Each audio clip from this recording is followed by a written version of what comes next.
Hello everyone, I am Shefali, your business studies teacher from Vishwas School. Students, I hope you are studying properly and also preparing for your quiz test. Today we will continue our previous topic. We were discussing about principles of management, and today we will discuss about one more principle, which is scalar chain. So Henry Fayol ने एक principal दिया जिसका name उन्होंने कहा scalar chain. सो क्या कहना चाहते थे वो इस प्रिंसिपल से? उन्होंने कहा कि जो अथॉरिटी होती है एक ऑर्गेनाइजेशन में, वो टॉप से बॉटम की तरफ मूव करती है. तो उन्होंने कहा कि इस अथॉरिटी को एक चेन के थ्रू दिखाया जाए, एक फॉर्मल चेन के थ्रू जो अथॉरिटी को शो करे कि अथॉरिटी कैसे मूव करती है टॉप से बॉटम की तरफ. तो उसी को इन्होंने डिस्क्राइब किया एक डबल चेन की हेल्प से. उसको उन्होंने नाम दिया फ्योल्स लैडर. अपने ही नेम से उन्होंने कहा कि फ्योल्स लैडर. देखो लैडर की शेप में है, सीढ़ी होती है जैसे हम लगाते हैं, तो इस फॉर्म में उन्होंने इसको डबल चेन के रूप में दिया. अब यहाँ उन्होंने क्या समझाना चाहा कि एक तो जो आपकी अथॉरिटी है वो टॉप से बॉटम की तरफ मूव कर रही है, क्लियरली ये तो हमें दिख रहा है. दूसरी बात उन्होंने कहा कि अगर आपको कम्युनिकेट करना है, मीन्स बात करनी है ऑर्गेनाइजेशन में आपके बॉस से या किसी और एम्प्लॉय से, तो वो एक प्रॉपर चेन के थ्रू ही पॉसिबल होगा. कम्युनिकेशन टॉप से बॉटम और बॉटम से टॉप की तरफ होगा. ऐसे रैंडमली कोई किसी से ऑफिशियल कन्वर्सेशन नहीं कर पाएगा. फॉर एग्ज़ाम्पल, मैं यहाँ अगर बोलूँ कि F को बात करनी है P से, तो फ्योल ने कहा कि ऐसे डायरेक्ट F और P बात नहीं करेंगे. F को कहना होगा E को, इसी तरह से E अपने इमीडिएट बॉस D से बात करेगा. सो इस तरह से होते हुए आपको ये सारे लोगों को क्रॉस करके फिर आप P तक पहुँचेंगे. तो अगर आप स्टेप्स काउंट करें तो 1 2 3 4 ऐसे करते हुए P तक पहुँचने के लिए 9 स्टेप्स बनते हैं. तो फ्योल ने कहा कि ये सारे 9 स्टेप आप पास करें, तब जो है वो FP से बात कर सकता है. तो फिर इस प्रिंसिपल को थोड़ा अपोज मिला कि कई बार ऑर्गेनाइजेशन में कुछ इम्पोर्टेंट डिसीज़न लेने होते हैं, इमीडिएटली बात करने की ज़रूरत है, तो उस टाइम पर तो ये प्रिंसिपल फॉलो नहीं हो पाएगा. तो फिर इस प्रिंसिपल की एक एक्सेप्शन आई. उस एक्सेप्शन को कहा जाता है, एक्सेप्शन का मतलब होता है अपवाद, कि किसी चीज़ में कुछ एक्स्ट्रा जो है वो बताना. तो यहाँ उन्होंने कहा कि अगर कुछ केसेस ऐसे होंगे जब 2 एम्प्लॉयज़ या कोई 2 हेड्स हैं डिपार्टमेंट के, उन्हें बात करना है immediately due to some reason, तो वो कर सकते हैं. और उस एक्सेप्शन को नाम दिया गया गैंग प्लैंक.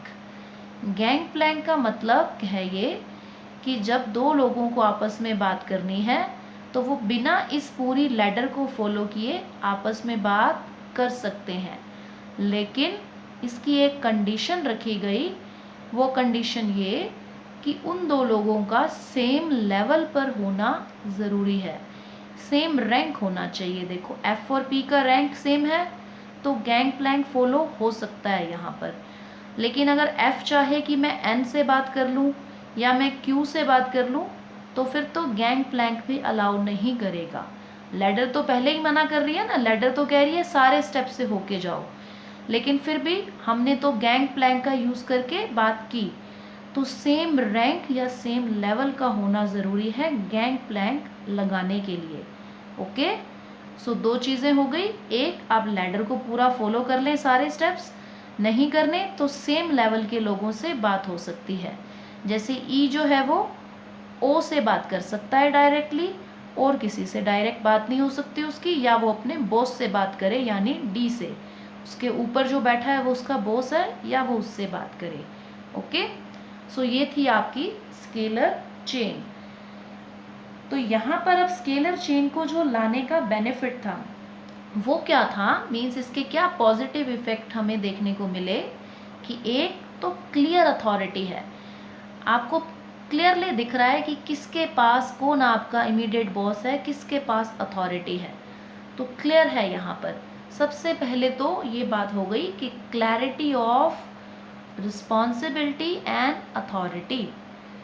उसके बाद आप कह सकते हो कि जो इन्फॉर्मेशन है उसका ऑर्डरली फ्लो होता है, एक ऑर्डर में फ्लो होती है। देखो, अगर आपको कोई इन्फॉर्मेशन ए ने दी बी को, बी आगे अपने नीचे अपने वाले अपने अंडर जो है वो सुबॉर्डिनेट उन्हें कहेगा। इसी तरह से एक ऑर्डर में इन्फॉर्मेशन जो है वो फ्लो होगी, डिसऑर्डर नहीं होगा कि भाई कोई किसी को बता रहा है कोई किसी को नहीं भी बता रहा, ऐसा नहीं है। एक ऑर्डर में बड़े अच्छे से सीक्वेंस के साथ इन्फॉर्मेशन फ्लो हो रही है। नेक्स्ट होता है कि क्योंकि आपको पता है कि ये मेरा बॉस है, जैसे ई को पता है कि डी मेरे ऊपर है वो मेरा बॉस है, डी को पता है कि सी मेरे ऊपर बैठा है तो वो मेरा बॉस है। सो यहाँ एक रिस्पेक्ट होती है अथॉरिटी के लिए, रिस्पेक्ट फॉर अथॉरिटी, कि जब आप सामने वाले की पावर को देखते हुए उसकी रिस्पेक्ट करते हो तो रिलेशनशिप्स बेटर होते हैं बॉस और एम्प्लॉय के बीच या बॉस और उसके सुबॉर्डिनेट के बीच। ओके, तो रिलेशनशिप बेटर होंगे तो काम अपने आप बेटर होगा। Then quick solution, quick solution का मतलब यहाँ क्या है, ठीक है आपको लैडर तो फॉलो करनी है बट क्विक सॉल्यूशन का मतलब कि आप इमीडिएटली अपने बॉस से बात करके सॉल्यूशन निकाल सकते हो। अब अगर आप इस प्रिंसिपल को करते हो वॉयलेट तो फिर आपके क्या नेगेटिव इफेक्ट आएंगे सामने, वो डिस्कस करते हैं हम। पहली चीज़, जो इन्फॉर्मेशन का ऑर्डरली फ्लो है वो नहीं होगा, डिसऑर्डर हो जाएगा।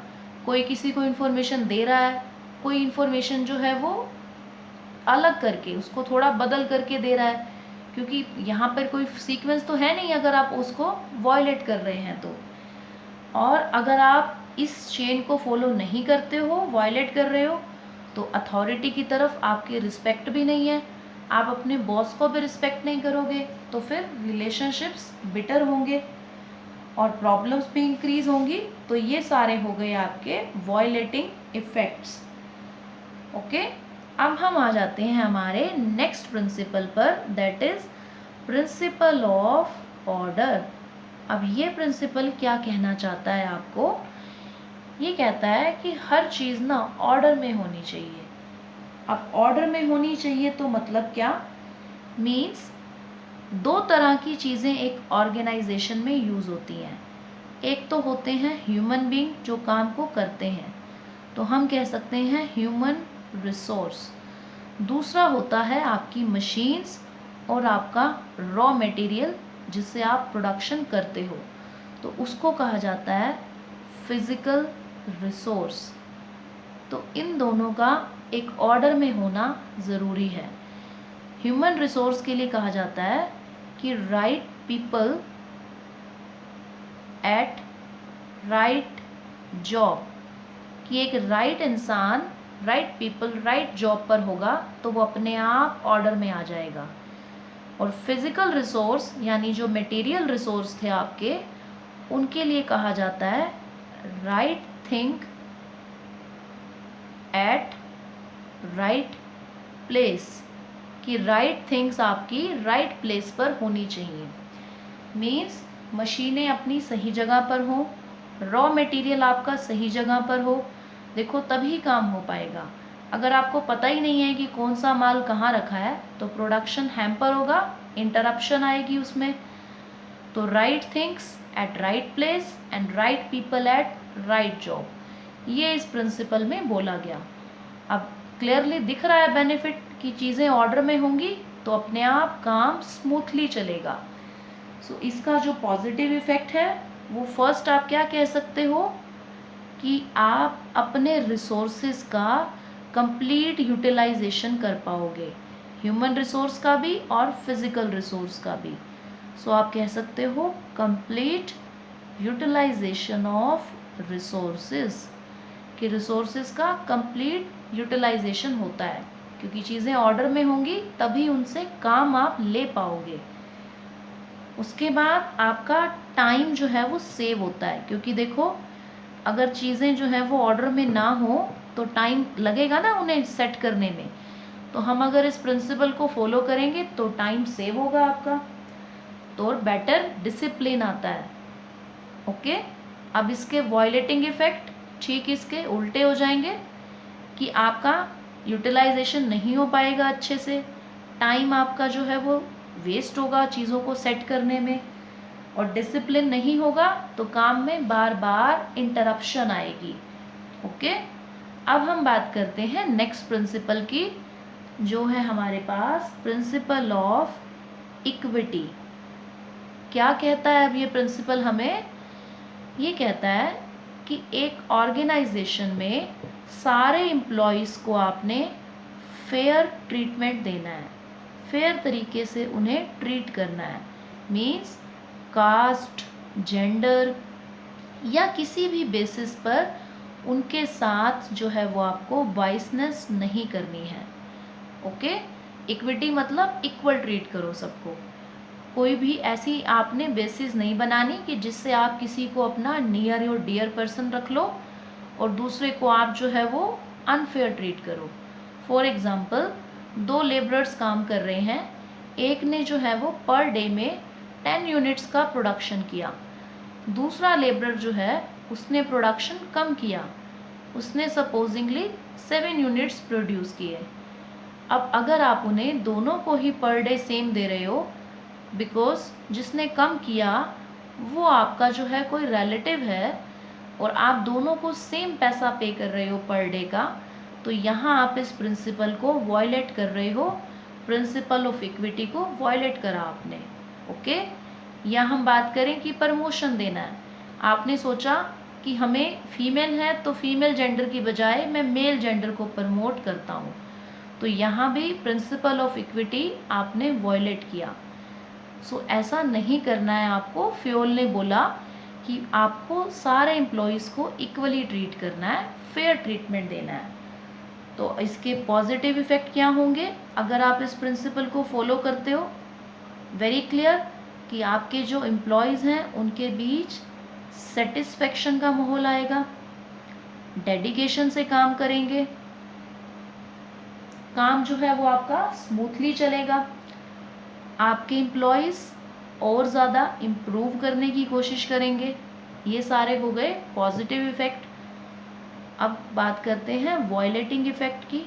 ठीक इनके अपोजिट डिससेटिस्फेक्शन का माहौल आएगा आपके एम्प्लॉयज़ के बीच में, काम में डेडिकेशन नहीं दिखाएंगे क्योंकि उन्हें लगेगा कि फेयर तो करते नहीं हैं ट्रीट, काम कितना भी करें लेकिन जो इम्पोर्टेंस है वो तो अपने नियर और डियर वालों को दे रहे हैं। ओके, और काम में कोई भी इंसान इनकरेज होकर इम्प्रूव करने की कोशिश तो करेगा ही नहीं क्योंकि कोई मोटिवेशन ही नहीं है।